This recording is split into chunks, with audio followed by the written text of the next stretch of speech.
Bismillahirrahmanirrahim. Elhamdülillah ve salatu ve selamu ala Resulillah. Esselamu aleyküm ve rahmetullah.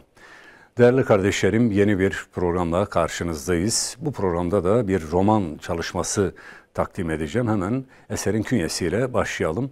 Eserin adı Yusufi Direniş, yazarı Naşit Tutar, türü roman, konusu cezaevinde kalan bir grup Müslümanın baskılara karşı direnişi. Yayın evi Dua Yayıncılık, basım yılı 2013. Peki bu eser nelerden bahsediyor? Biraz da bunun detayına bakalım.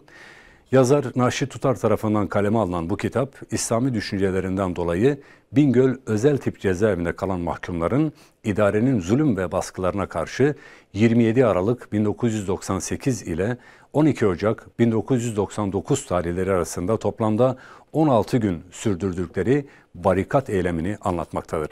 Eylemin nedeni, eyleme giden süreç, eylem günleri, eylemin sona ermesi ve sonrası gerçek bir hikaye olarak okuyucuya takdim edilmiştir.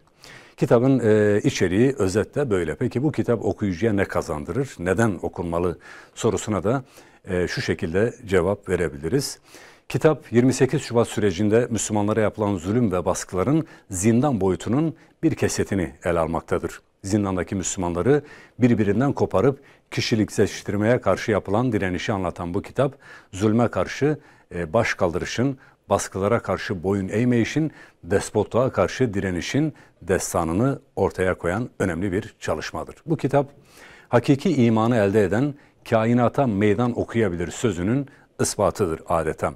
Karanlık, soğuk dehlizlerdeki zincir şakırtılarının, saray debdebelerinin korkulu rüyası olmasının tarihe has bir olay olmadığı, bu kitapta anlatılan direniş destanıyla bir kez daha ortaya konulmuştur. Bu nedenle kitap, her ne şart ve durumda olursa olsun Müslümanların zulme, baskıya, despotluğa karşı direnmesi gerektiğinin ruhunu kazandırmaktadır.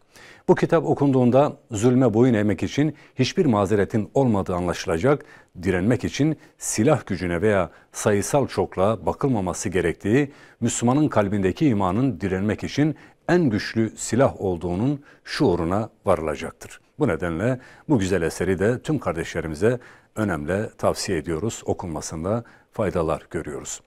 Evet değerli kardeşler, sözlerimizi burada noktalıyoruz. Bu programda da Yusufi Direniş isimli bir roman çalışması takdim ettik. Naşit Tutar tarafından kaleme alınan bir eserdi bu. Bir sonraki programda görüşünceye dek hepinizi Allah'a emanet ediyorum. Esselamu Aleyküm ve Rahmetullah.